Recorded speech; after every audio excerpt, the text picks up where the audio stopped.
তোর দেখে অনেক সাহস। এই দেখ আমাকে, আমি তোকে মারতে চাই, আর এখনই আমি তোকে মেরে ফেলবো। তখন তো ওই রোহিত তোকে বাঁচিয়ে নিয়ে গেছে, কিন্তু এবার কেউ তোকে বাঁচাতে পারবে না। কিন্তু আমি এটা জানতে চাই, কেন তুমি আমাকে মারতে চাও? তোর দাদু, যিনি জমিদার ছিলেন, তিনি একজন অত্যাচারী জমিদার ছিলেন। আমি তোদের এই জমিদার বাড়িতে জিয়ের কাজ করতাম। আমি বিধবা মহিলা ছিলাম। বাড়িতে আমার ছোট ছোট দুটি সন্তান ছিল।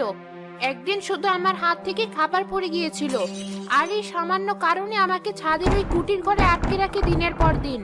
আমি না খেতে পেয়ে সেখানেই মরে যাই। এখনো ওই ঘরে আমার হাড় পড়ে আছি। এদিকে বাড়িতে আমার দুটি সন্তান না খেতে পেয়ে তারাও মরে যায়। আর তোর দাদু গ্রামে রটিয়ে দিয়েছে আমি অন্য পুরুষের সাথে চলে গিয়েছি। আমি তোর দাদুকে ছাড়িনি, মেরে ফেলেছি, কিন্তু তোর বাবা তোকে নিয়ে চলে যায়।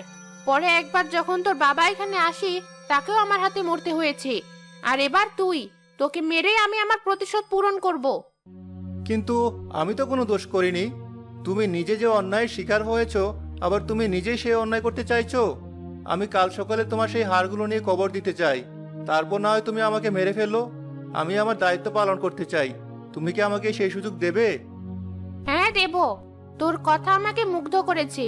তুই যা করতে চাস কর, আমি তোকে মারবো না। তুই আমাকে মুক্ত করে দে।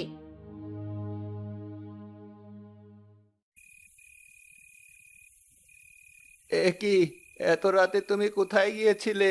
কত খুঁজলাম তোমায়। জমিদার বাড়ির গেটে গিয়েছিলাম, অনেক চেষ্টার পরও সেই গেট খুলতে পারিনি। কোথায় ছিলে তুমি? কাল সব জানতে পারবে চাচা, এখন ঘুমাও।